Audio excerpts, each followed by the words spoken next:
থাকতে হবে। ফ্যাসিবাদের দোসরেরা, স্বৈরাচারের দোসরেরা এখনো সক্রিয়।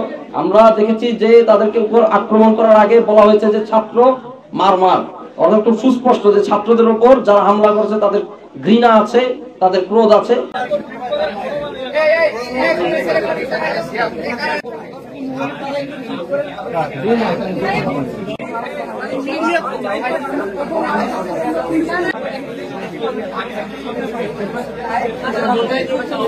আমাদের যে কর্মসূচি ছিল মার্চ ফর ইউনিটি, তাতে যোগ দিতে পথে থাকা খুলনা থেকে আসা বৈষম্যবিরোধী ছাত্র আন্দোলন এবং জাতীয় নাগরিক কমিটির যারা ছিলেন তারা আক্রমণের শিকার হয়েছেন বাগেরহাটে, যেটা আসলে প্রমাণ করে যে এখনো ছাত্র জনতাকে সজাগ থাকতে হবে, সতর্ক থাকতে হবে।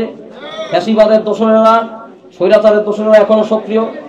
আমরা দেখেছি যে এই হামলার পরে সেখানে স্থানীয় পুলিশ প্রশাসন সম্পূর্ণরূপে ব্যর্থতার পরিচয় দিয়েছে। তারা আমাদের ছাত্র ভাইদেরকে, বোনদেরকে রক্ষা করতে ব্যর্থ হয়েছে।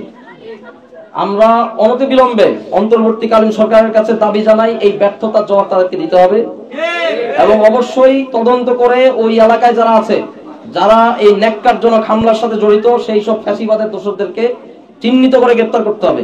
আমরা দেখেছি যে তাদেরকে উপর আক্রমণ করার আগে বলা হয়েছে যে ছাত্র মার মার, অর্থাৎ খুব সুস্পষ্ট যে ছাত্রদের উপর যারা হামলা করেছে তাদের ঘৃণা আছে, তাদের ক্রোধ আছে। এবং বর্তমানে বাংলাদেশে শুধুমাত্র একটি গোষ্ঠী ছাত্রদের প্রতি এরকম ঘৃণা পোষণ করে থাকে, আর তারা হচ্ছে ফ্যাসিবাদের দোসর, স্বৈরাচারের দোসর। আমরা আশঙ্কা করছি যে ওই এলাকাটিতে এই ফ্যাসিবাদের দোসরেরা ঘাঁটি গেড়েছে। অবিলম্বে অন্তর্বর্তীকালীন সরকারকে অবশ্যই সেখানে অভিযান চালিয়ে এদেরকে গ্রেফতার করতে হবে, দৃষ্টান্তমূলক শাস্তির আওতায় আনতে হবে। অন্যথায় আমরা অবশ্যই প্রতিরোধ গড়ে তুলতে বাধ্য হব।